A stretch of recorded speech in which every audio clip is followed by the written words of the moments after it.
मनुष्य जन्म बड़ी मुश्किल से मिलता है, तो एक मनुष्य जीवन का उद्देश्य ईश्वर प्राप्ति होता है, होना चाहिए सब, पर मनुष्य भूल जाते हैं, यहाँ आकर माया में फंस जाते हैं। तो कोई कल्याणकामी जीव ईश्वर से प्रार्थना करता है, गुरुओं से प्रार्थना करता है, गुरुओं से प्रार्थना करता है कि हे प्रभु, मुझे आत्मोद्धार का कोई रास्ता बता दीजिए, क्योंकि बिना गुरुओं का कल्याण होता नहीं। चाहे चार वेद, शास्त्र, सब पुराण इत्यादि सब आप पढ़ रहे हैं, पर बिना मार्गदर्शन के, बिना गुरुओं के, जिन्होंने ईश्वर का साक्षात्कार किया हुआ हो, ऐसे जो शिष्य का कल्याण करने में योग्यता रखते हो, सामर्थ्य रखते हो, ऐसे सिद्ध गुरुओं के पास जाकर मनुष्य को अपने कल्याण की कामना करनी चाहिए। और जो कल्याणकामी जीव, वो जो ईश्वर की खोज में जो लगा रहता है, आत्मोद्धार में जिसकी इच्छा है, आत्म कल्याणकामी जो जीव है, वो कहते हैं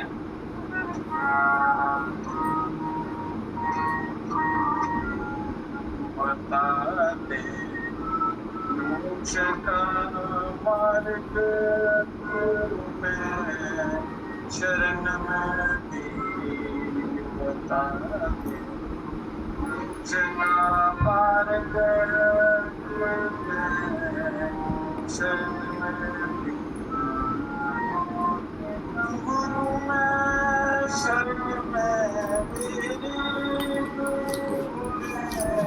शरण में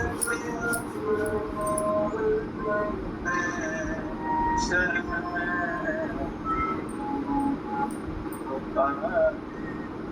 मोक्ष का मार्ग,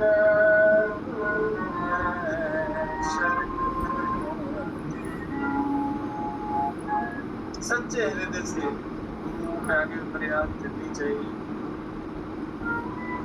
जगत के बीच में लाना किस्म के पंथ भारी, किस्म के पंथ भारी, सुनाते मैं करना अपने भगत तेरे हो गई, सुनाते हैं कथा अपनी, सुनाते हैं कथा अपनी, सुनाते हैं कथा अपनी, बता दे मोक्ष का मार्ग, गुरु में शरण में, सुनाते हैं कथा अपनी, भटकते हो गई देर, भटकते हो गई देर, मोक्ष का मार्ग में शरण में। जब प्रार्थना स्वीकार करते हैं तो योग ज्ञान देते हैं, योग की विद्या, क्योंकि गुरु योग है, योग के बिना कल्याण नहीं होता। जब तप से पुण्य जो होता है, उस पुण्य के लाभ से योग विद्या प्राप्त होती है, तो गुरु कृपा करते हैं। कहते हैं कोई मूर्त के दिल तो बतावे, वो करने को बतावे, वो करते तीरथ के दर्शन को फिराते हैं सदा, चिराते हैं सदा मेरे, चिराते हैं सदा मेरे, चिराते हैं सदा, मोक्ष का मार्ग में शरण में। पहले जहाँ भी जाते हैं सारे अपना अपना राज लाते हैं, परंतु जो सही मार्गदर्शन है प्रभु वो नहीं मिल रहा, नहीं मिलता। इसलिए आप कृपा करो और मुझे योग विद्या प्रदान कीजिए। आप कहते हैं किताबें धर्म चर्चा की हजारों पाँच कर लेके हजारों पाँच कर विकास से नहीं बनेगा अकल ज्ञान में विकास से नहीं बनेगा अकल ज्ञान में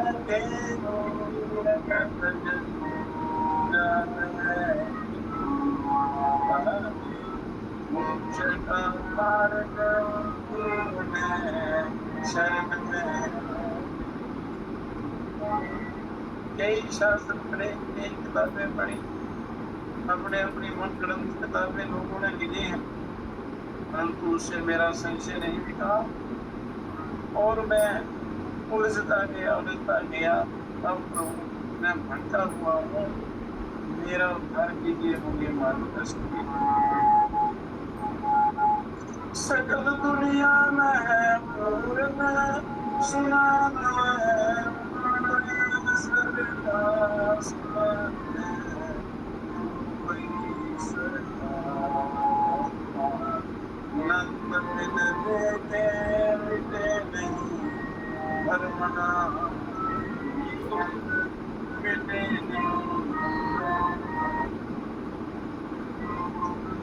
बता दे मोक्ष का मार्ग, बता दे मोक्ष का मार्ग, बता दे मोक्ष का मार्ग, बता दे मोक्ष का मार्ग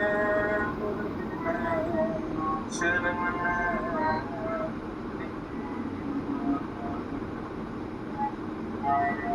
हे प्रभु, मुझे इस माया जाल से निकालिए और सही मार्गदर्शन कीजिए, जिससे मेरा उद्धार हो, कल्याण हो और मैं उस परिपूर्ण ब्रह्म परमात्मा को, ईश्वर को प्राप्त। तो ईश्वर की प्राप्ति के लिए कुछ शास्त्रों में बहुत बड़ा वो है, ज्ञान भरा पड़ा है शास्त्रों में, दिव्य ज्ञान। वेदों का सार उपनिषद है और उपनिषदों का सार गीता है और गीता में योग का ही वर्णन है। योग खाली आसन करना योग नहीं, ये योग ईश्वर को प्राप्त करने की जो प्रक्रिया है, साधना है, बहुत बड़ा साधन जो है, योग है। उसमें अनेक प्रकार की साधनाएं आती हैं और मनुष्य अगर अंतर जिज्ञासा हो और अपने उद्देश्य को समझे कि मेरा जीवन लेने का, मनुष्य शरीर प्राप्त करने का क्या उद्देश्य है, इस जीवन का उद्देश्य क्या है, तो पहले अपने उद्देश्य का निर्णय करना चाहिए।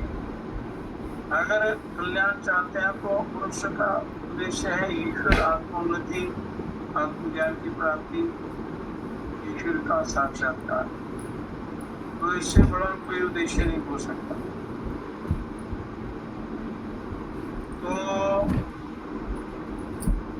योग शुरू किया था पिछले 10-15 दिन पहले। योग का एक सूत्र है, योगानुशासन, उसका वर्णन किया था, अभी भी चल रहा है।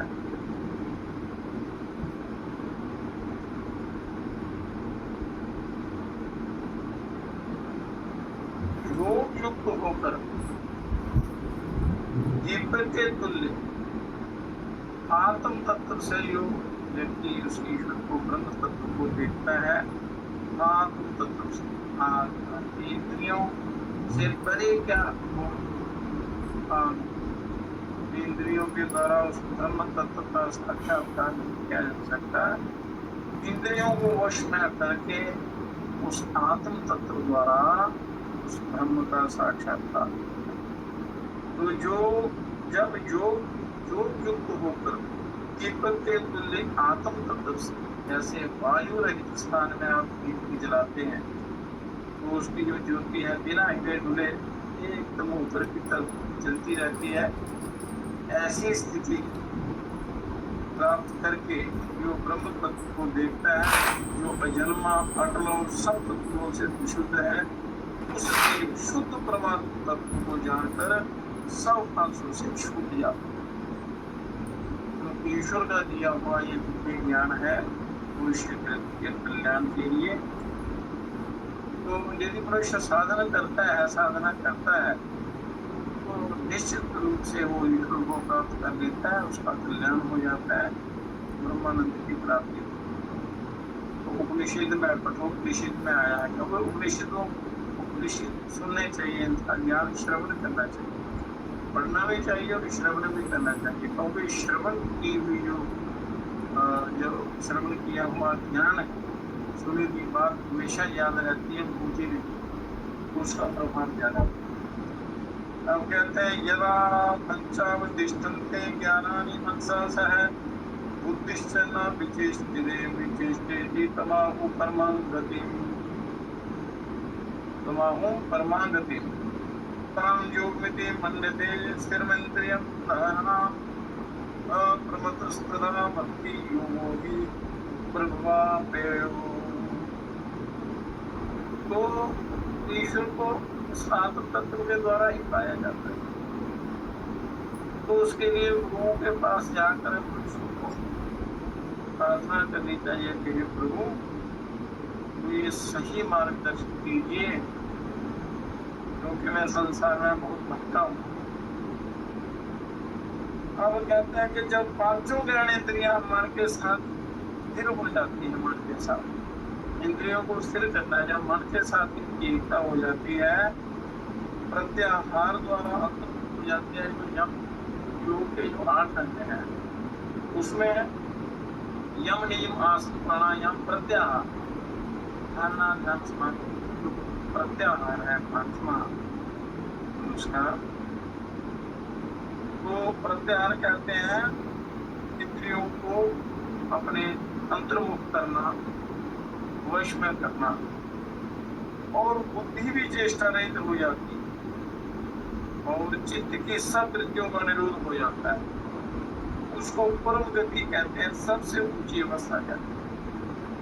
प्रत्याहार के द्वारा इंद्रियों को जब मनुष्य वश में कर लेता है तो चित्त स्थिर हो जाता है, चित्त की वृत्तियों का निरोध हो जाता है। ये वृत्तियां ही इधर उधर ले जाती हैं, भटकाती हैं। तो उसके लिए योग 8 अंग है योग के, इनका विधि से पालन करना चाहिए, इनका अभ्यास करना चाहिए। तो जब चित्त की वृत्तियां निरुद्ध हो जाती हैं तो आत्मा बिल्कुल तटस्थ स्थिर हो जाता है, शुद्ध हो जाता है। इस परम गति की सबसे ऊंची अवस्था है और उसी को योग मानते हैं। जो इंद्रियों की निश्चित धारणा है, उस समय में योगी प्रमाद से क्या होता है, प्रमाद अवश्य प्रमाद, अपने स्वरूप को भूला हुआ जो वृत्ति स्वरूप वृत्ति हो रहा था उससे रहित हो जाता है, प्रमाद से रहित हो जाता है। जब साधना के द्वारा अंतःकरण निर्मल होता है तो मन स्थिर हो जाता है, इंद्रियां मन के साथ एक हो जाती हैं, तो ये प्रमाद से रहित हो जाता है, शुद्ध प्रमाद स्वरूप में अवस्थित होता है, उसको परमात्मा का अनुभव हो जाता है, स्पर्श हो जाता है। क्योंकि योग प्रभाव और निरोध के संस्कारों के प्रादुर्भाव घट होने और व्युत्थान के संस्कारों के अधिभाव दबने का स्थान है। योग ये सारी वृत्तियों को जब आप अभ्यास करेंगे, प्राणायाम करेंगे, और प्रत्याहार का सेवन में धीरे धीरे क्रम से इन सारे अंगों का अभ्यास करना चाहिए प्रतिदिन थोड़ा थोड़ा। तो इससे क्या होता है, चित्त अंतःकरण पवित्र होता है, चित्त स्थिर हो जाता है। स्थिर चित्त ही उस परमात्मा की प्राप्ति में सहायक होता है। अब कहते हैं कि नैव वाचा न मनसा प्राप्तुं शक्यो न चक्षुषा अस्ति गुरुवतो अन्यत्र कथं तदुपलभ्यते। कहते आत्मा न वाणी से, गीता में लिखा है, मैं आत्मा न वाणी से, न मन से, न अंत से पाया जाता है। इनसे नहीं पाया जा सकता, इन इंद्रियों से। और वह है, वह है,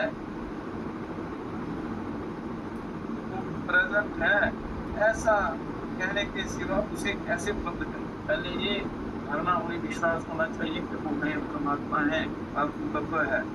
इस रूप से और तत्व रूप से उसको जानना चाहिए।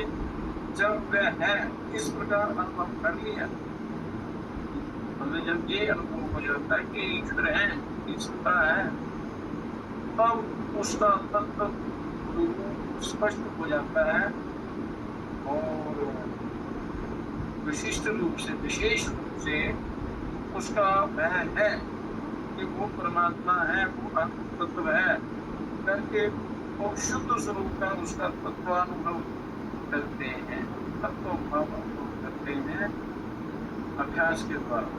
अब गीता में लिखा है, गीता की 6वें अध्याय में, कि योगी चुच्चेत सत्त्वमात्मानं रहस्ये स्थिता एकाकी जत्महा निराश्रित परिग्रह। कि योगी अकेला एकांत में बैठकर एकाग्रचित्त होकर आश्रम संग्रह को त्याग कर निरंतर आत्मा को परमात्मा के साथ जोड़े। एक शुद्ध स्थान में, घर में, किसी एक कमरे में या किसी मंदिर में या किसी गुफा में या किसी देवालय में, या जो स्थान बिल्कुल शुद्ध पवित्र और बाधाओं से रहित हो, पवित्र हो, तो वहां बैठकर एकाग्र चित्त को एकाग्र करके आशा और संग्रह को त्याग कर, किसी प्रकार की आशा और ये संसारिक वस्तुओं को संग्रह करने की जो इच्छा है, इसका त्याग करके निरंतर आत्मा को परमात्मा के साथ जोड़े। क्योंकि जो आपके श्वास चल रहे हैं, ये निरंतर जोड़ने का प्रयास करते हैं, पर मनुष्य इस तरफ ध्यान नहीं और इसलिए वो भटक जाता है। इसका परमात्मा के साथ एकता नहीं, भटक जाता है विश्व भोगों में, उचित स्थिर नहीं होता और उसकी चंचलता के कारण ये विश्व में बढ़ जाता है।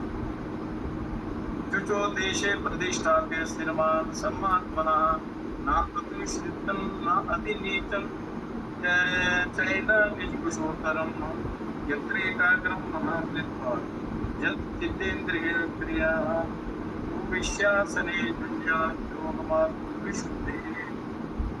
कहते हैं कि कैसा स्थान होना चाहिए बैठने का।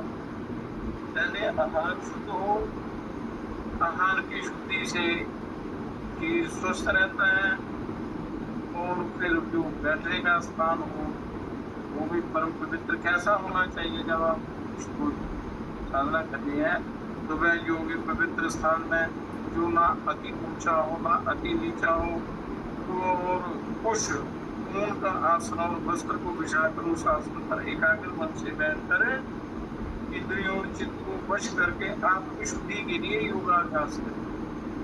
योग का अभ्यास बहुत जरूरी है, क्योंकि शरीरम माध्यम खलु धर्म साधनम, शरीर सब धर्मों का साधन है। अगर संसार में रहना तब भी शरीर स्वस्थ चाहिए, और साधना करनी है तो शरीर पूर्ण रूप से स्वस्थ होना चाहिए। तो उसके लिए शरीर और मन की चित्त की शुद्धि के लिए योगाभ्यास करना चाहिए। योगाभ्यास करें, केवल आसन नहीं, इसमें जितने अंग बताए हुए हैं बड़ा सरल करके ईश्वर ने बताया हुआ है, उनका विधिवत यथावत जैसे शास्त्रों में लिखा उसके अनुसार अभ्यास करें, या की आज्ञा के अनुसार अभ्यास करें, तो सबसे पहले आप जागने का, सोने का, खाने पीने का जो नियम है, इनके नियम है, इनका जो व्यवहार है वो शुद्ध होना चाहिए, पवित्र होना चाहिए। समय पर जागना है, समय पर सोना है, और क्या खाना है क्या नहीं खाना है इसका पूरा ज्ञान होना चाहिए, क्योंकि यही आधार है इस विषय में। जैसा खाओगे, जैसा व्यवहार करोगे, वैसा ही आपका मन, चित्त इत्यादि बने, उसी के अनुसार आप कर्म करेंगे। अन्नानुसार कर्माणि बुद्धि कर्मानुसार का यादृशं बुद्धिस्ते अन्न बुद्धिर्भवति तादृशं। अन्नानुसार कर्म, अन्न कैसा अन्न खाएंगे वैसे ही आप चेष्टा करेंगे, उसी के अनुसार आपकी बुद्धि बढ़ेगी और उसी के अनुसार आपकी गति होगी। तो इसलिए पहले अपना जो उठना, जागना, सोना जो व्यवहार है वो परम पवित्र होना चाहिए, फिर आहार की शुद्धि होनी चाहिए। तो ये सब शास्त्रों में लिखा है। तो के पास ज्ञान होता है, उनके पास जाकर ये दिव्य ज्ञान प्राप्त कर ले, उसके बाद आप योगाभ्यास में लग जाएंगे। तो योग साधना सबसे सरल और सीधा तरीका है ईश्वर की प्राप्ति का। तो उसमें जप भी आ जाता है, भक्ति भी आती है, साधना भी आती है, सब बात है। तो कैसे बैठना है आपने, योगाभ्यास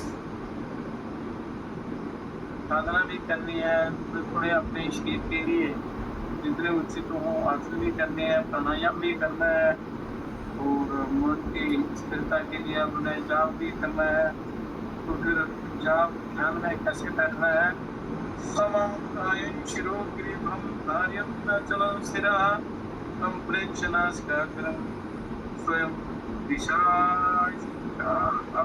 अवलोकनम दिशान अवलोकन। ये सिर गर्दन और धड़, सिर गर्दन और धड़ एक सीध में रखने हैं, अचल रखना है।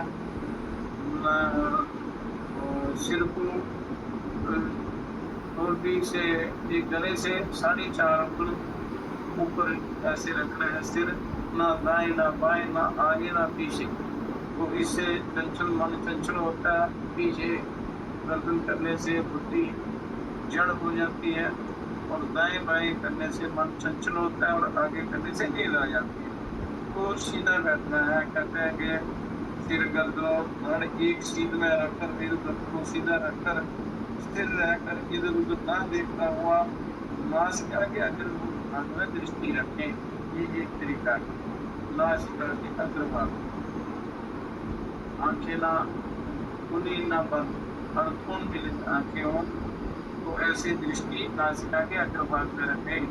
और उसके बाद प्रशांतात्मा विगत वीर ब्रह्मचारी व्रते स्थिता मना संयम बच्चितो युक्त आसीत मत्परः।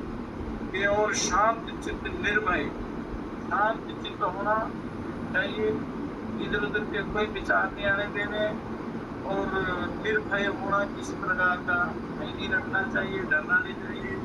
ब्रह्मचर्य व्रत में स्थित, ब्रह्मचर्य ईश्वर का चिंतन करना है, ब्रह्म की रक्षा करनी है अपने ब्रह्मचर्य की। तो ब्रह्मचर्य व्रत में स्थित और मन का संयम कर मुझ परमात्मा में प्राण हुआ योग युक्त हो गई। परमात्मा में केवल परमात्मा में मन लगाए और योग में युक्त हो जावे, तो उसको बड़ी जल्दी सिद्धि मिलती है।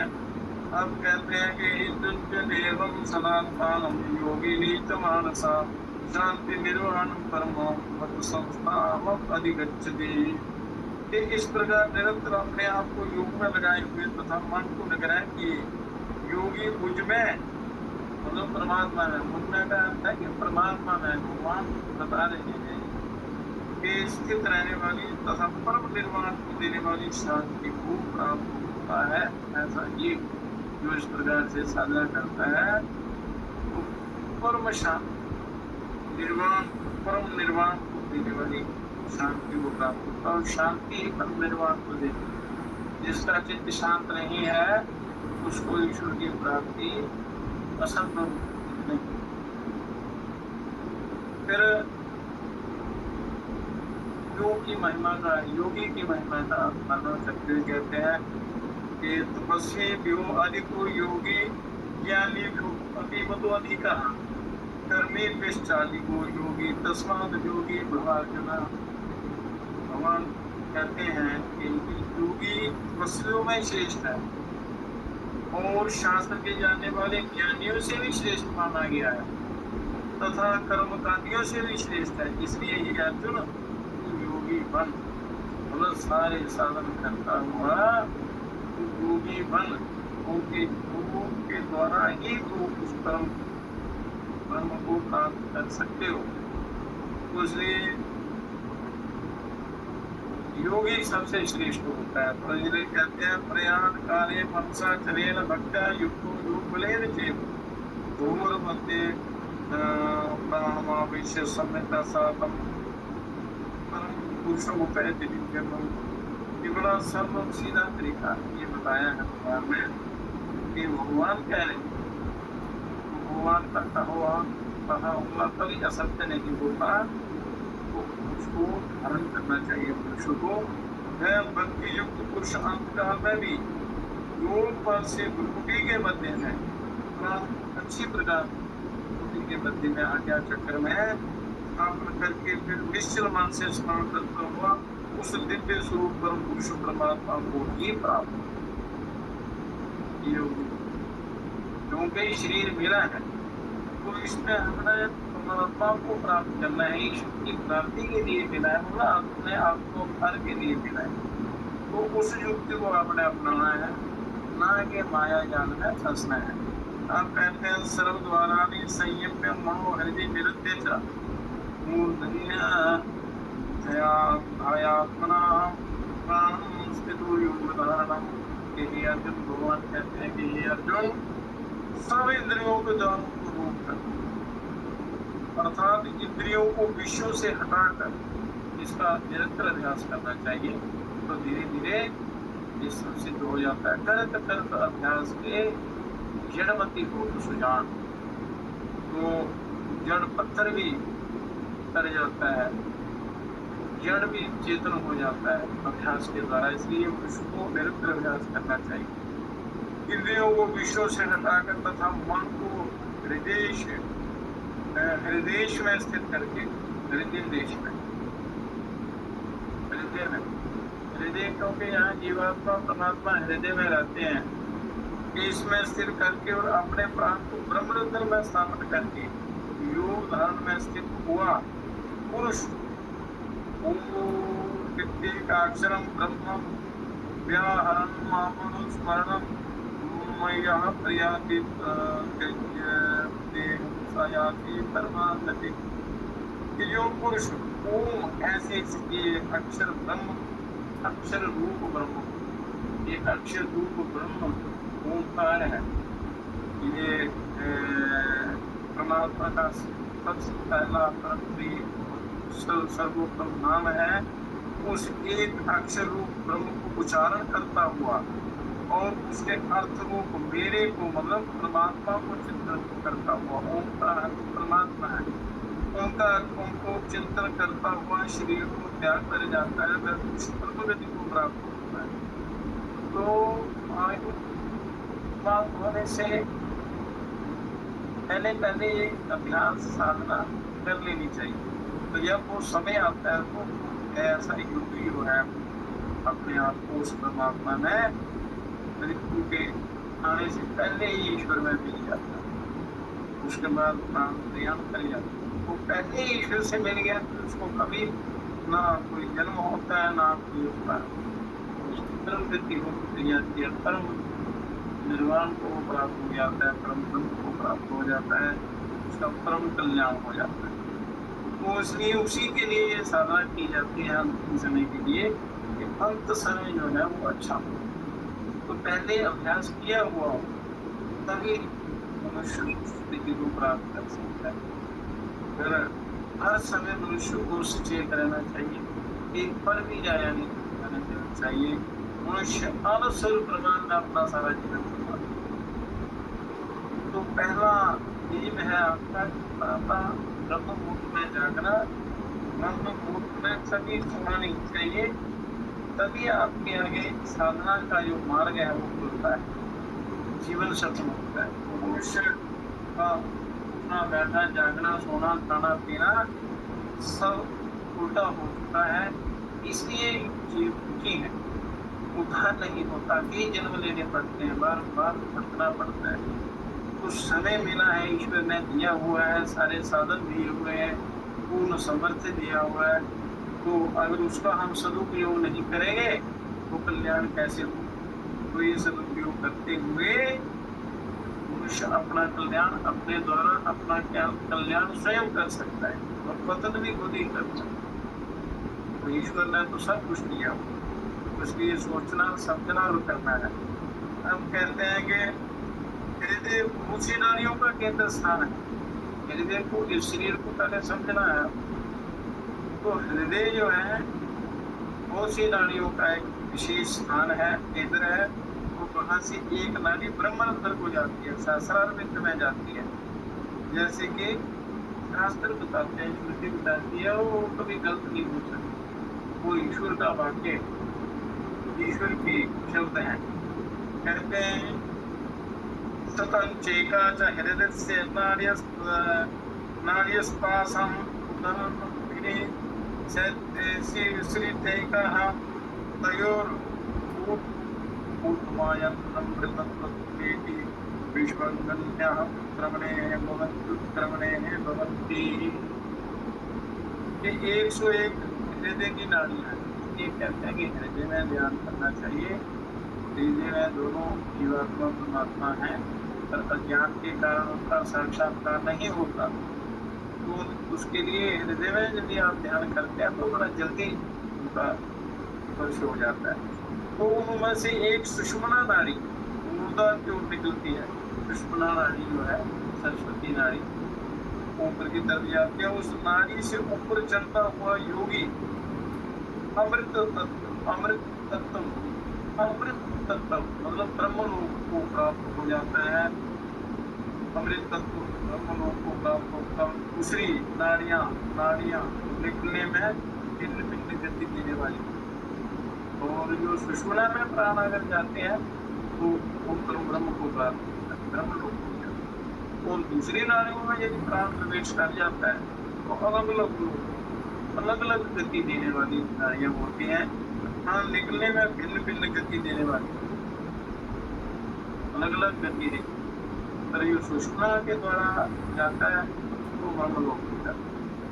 अब कहते हैं कि जो योगी प्रत्याहार द्वारा मन को हृदय में स्थिर करके पूरे मनोबल से सारे प्राण को उस मुख्य नाड़ी से ब्रह्मरंध्र में ले जाता है, उस सुषुम्ना नाड़ी से ब्रह्मरंध्र में ले जाता है। वहाँ योग धारणा का आश्रय किए हुए ओम का जाप करता हुआ और उसके अर्थ को ईश्वर का चिंतन करता हुआ, ओम का जाप और ओम का जो अर्थ है परमात्मा का चिंतन करता हुआ शरीर त्यागता है। मैं परम गति होता हूँ, क्योंकि 60, 70, 80, 100 साल 200 साल में ये तो त्यागना ही, पर ये योग के द्वारा त्यागता है उसकी परम गति।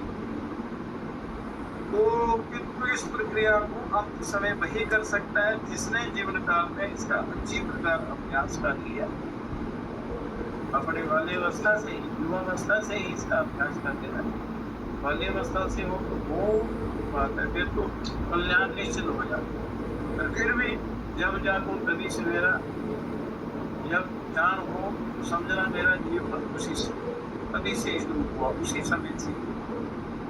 जब ज्ञान हो तो समझना मेरा कल्याण का रास्ता, मेरा नया जन्म हुआ है, मुझे साधना कर लिया और मुझे अपना उद्धार करना है। तो इसलिए जो जैसा अभ्यास होता है वैसा ही अंतिम समय में अनुभव होता है, वैसा ही मनुष्य अनुभव करता है अंतिम। और जो साधक है तो अपना परम कल्याण कर लेता है, सीधा परमात्मा मिल जाता है। तो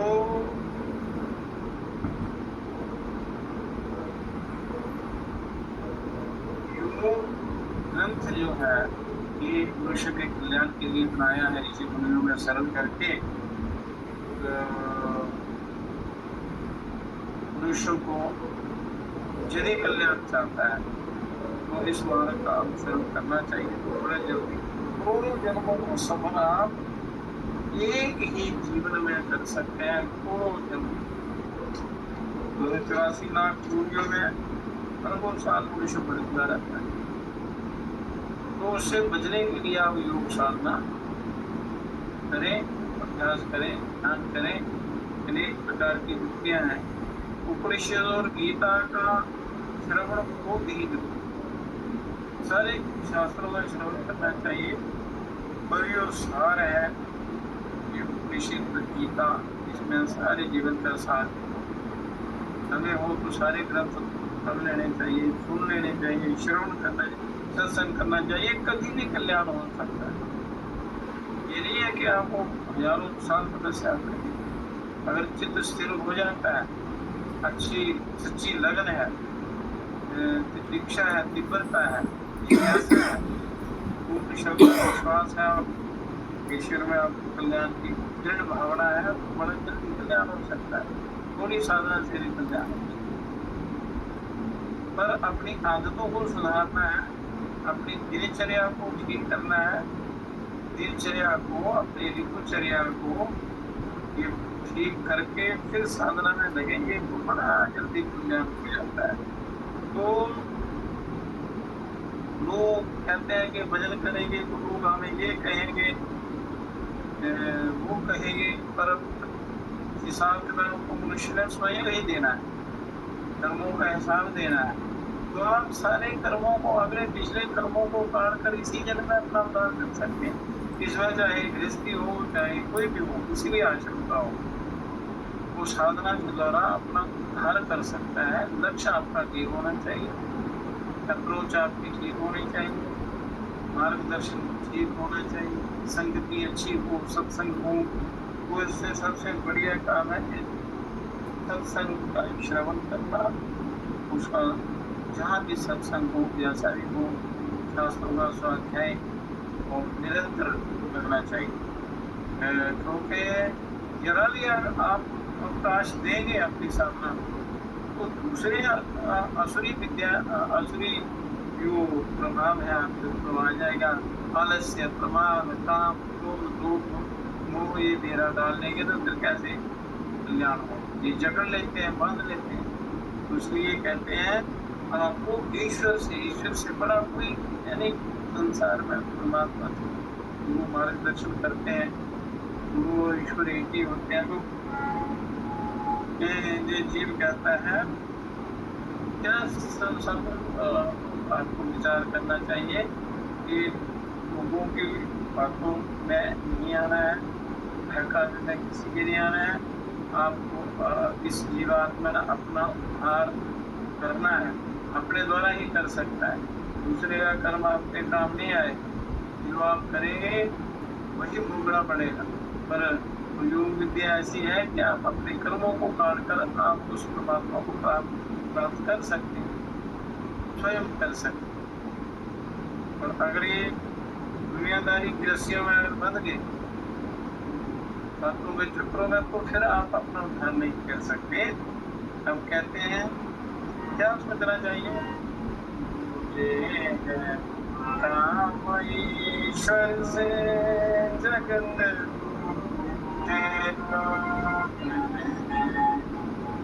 क्योंकि धर्म ही आपका साथ देगा, आपका किया हुआ सत्कर्म ही आपका साथ देगा। कोई साथी नहीं है संसार में, सब संसारी वाले हैं। इसलिए अपना कल्याण जो है उसकी तरफ ध्यान देना चाहिए।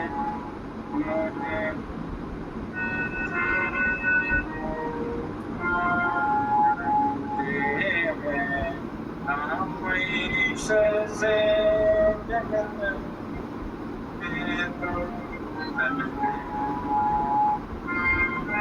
कुटुंब परिवार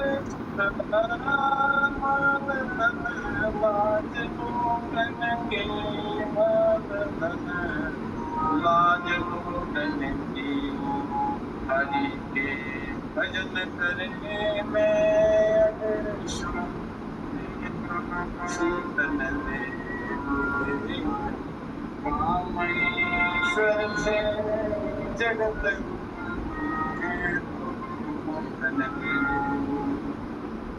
जगत है तो धन ले, जगत है प्रभु धन दे, जगत है प्रभु धन दे। ईश्वर से जगत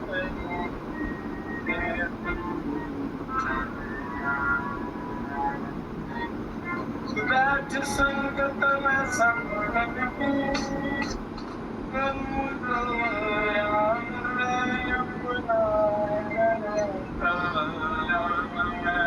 अपना लोग दुनिया के भोगों में मुझे दूरे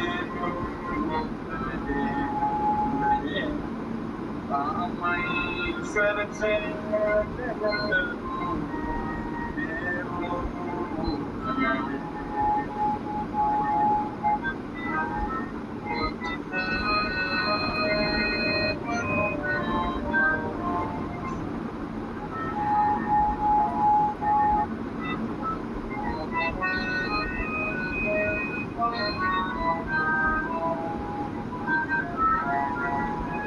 प्रभु के ध्यान करने की लगी दिल में लगन, लगी दिल में लगन मेरे।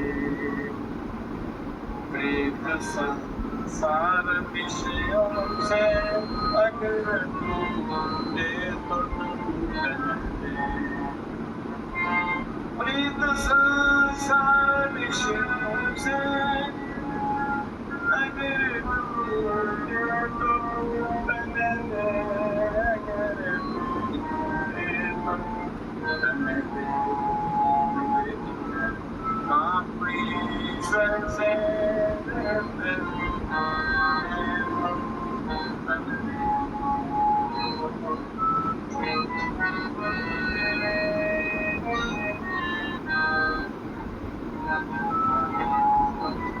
धरी सिर पाप की मटकी, मेरे गुरुदेव ने झटकी, मेरे ब्रह्मानंद ने पटकी, अगर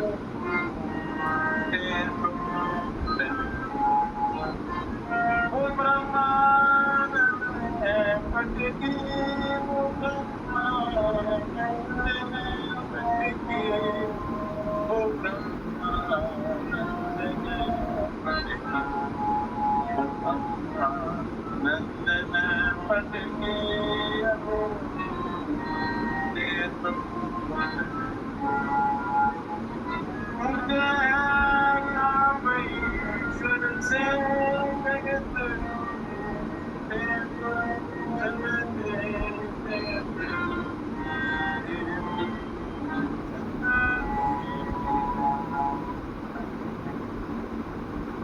जिस प्रकार सच्ची लगन होनी चाहिए, सच्ची लगन, श्रद्धा, प्रेम, तो थोड़े ही समय में ये जीव अपना उद्धार कर सकता है। कल से एक समय पर कथा शुरू होगी, ठीक 9 बजे। जो भी 200 में से अगर 5 आदमी जुड़ते हैं तो समझो कि 5 लोग पक्के हैं अपने आत्मोद्धार। तो इसलिए जो करोड़ों में कोई चेष्टा करता है ईश्वर की प्राप्ति, उनमें भी कोई कोई सच्चे दिल से करता है तो उसका कल्याण होता है। तो ये ईश्वर परमात्मा की तरफ चलना बिना सत्संग के नहीं होता। बड़ी श्रद्धा, बड़ा प्रेम, बड़ा विश्वास चाहिए। अब आप इसमें वो करेंगे प्रार्थना, समाप्ति की तरफ करेंगे।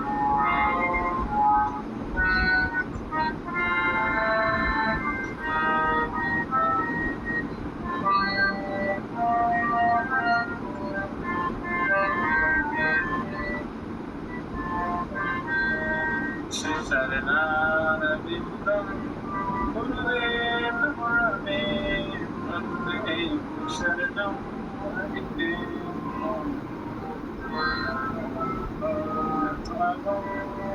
पितामहः विनाशं कल्याणरूपं ज्ञाननिधं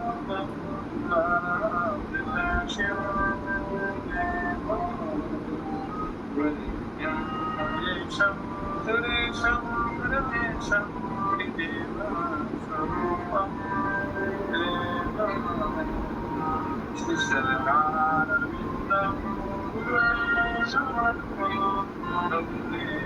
शरणं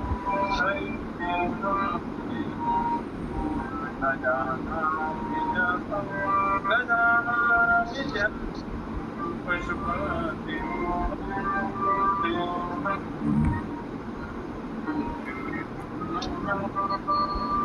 आनंद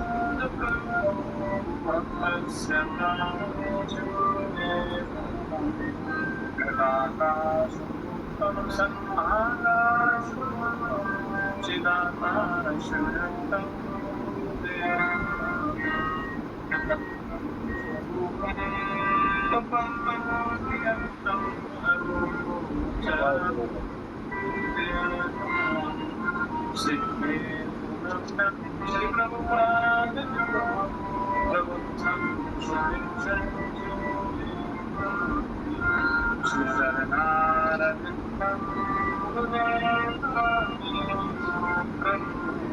शरणं हरिदेवं शिवदेव शरणं शरणं वन्दे श्री सद्गुरु समाज योगी नहीं सृष्टि चक्र के दी ब्रह्मानंद प्रधान करे हरे जगन्नाथ ज्ञान प्रसाद श्री चरणा पाकर परमानंद में मगन पिता से माता लाख गुणा करके से प्यार माता से हरि की गुणा हरि से प्रेम साथ अंत में श्री सद्गुरु जी से बड़ा ना कोई ब्रह्मा यो न कर सके कृपया सब करो शांत समुद्र कल्प वृक्ष के कलमों से दिखना पाए श्री रुद्र से शारदा दिखे वर्ष श्री सद्गुरु महिमा श्री क्षमा या में आत्मसमर्पण सने जने प्रेम समर्पण सने जने शांति शांति शांति श्री राम नाम महाप्रभुवे नमः श्री चंद्रमोम सिद्धवे नमः श्री रत्ननंद सिद्धवे नमः श्री नित्यानंद महाप्रभुवे नमः सर्वे देवी नमः ओम शांति शांति शांति। ओम एक समय पर हमारे कल आगे की जो कथा है और उसके साथ साथ अनुभव भी करवाया जाएगा, क्रियाएं भी बताई जाएंगी साथ साथ। इसी योगाभ्यास के इस कथा में आपको प्रैक्टिकली भी करना है। प्राणायाम ध्यान वगैरह कई प्रकार की कृतियां हैं वो करनी है। जब तक शरीर है, शरीर में चेतना है, तब तक प्रयास कर लेना चाहिए अपने आप को, अपने आप को जानता। आज का सत्संग इस बात करते हैं।